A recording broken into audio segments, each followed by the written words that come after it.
Hi guys, Shamel Fleming here from FTwelve.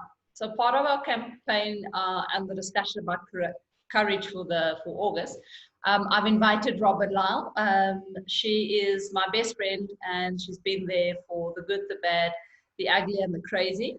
So I've invited her to have this conversation about courage and what it means to her. So Robin, I'm going to ask you to introduce yourself and then we'll jump into the question. Thanks, Mal. So as Shamala said, we've come a long, long way. She has been there thick and thin for me, and I wouldn't change it. I wouldn't change it for anything in the world. She is my true BFF. We can't stop being friends because she knows me too much and she knows too much dirt on me. But to get to what Mal wants to get into today, I sort of introduce myself. I'm Robin Lyle. I'm a professional natural scientist. I've been registered as such with the South African National Council of Scientific Professionals. I'm also a PhD candidate at the University of Victoria, and I actually work at the Agricultural Research Council. It's also the International Year of Plant Health, so I just had to do a quick pump out on it. And one of the things I just want to say, I want to introduce is that in agriculture, there's a vast majority of fields to be in, but my field is really specialized. I am a taxonomist by trade, which means I basically name and identify spiders, which is my choice of organism, but there are a whole lot of other things that can be done. And I do training on the side. I have a couple of projects with the FAO, and I want to make sure that the agricultural research we do gets to the man on the ground, basically. Thanks for that, Robs.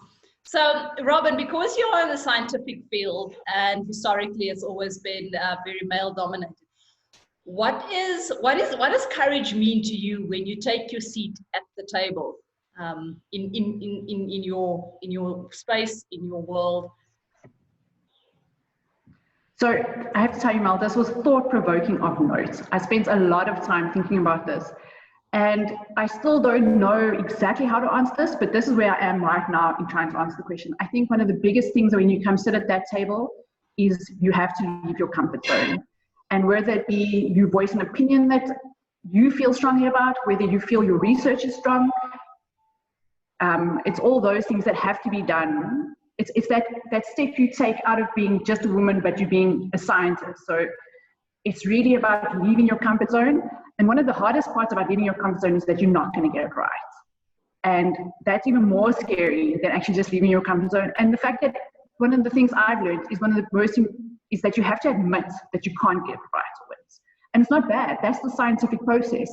It's the same as like the spiders that I study. They've evolved over time. So does the science that you do, so do you grow over time. So that stepping to that courage that you have is actually evolving in your field and evolving your skills as you go through your career. So courage is a form of leaving your comfort zone while evolving almost. If that makes sense. Thanks. That's perfect, Robs. Thank you so much for taking time out to share your thoughts with us. We much appreciate it. And yeah, thanks very much, guys. Thanks, Mel. Thank you for the invite. I thought it was really, really cool. Thank you. Okay, guys, bye.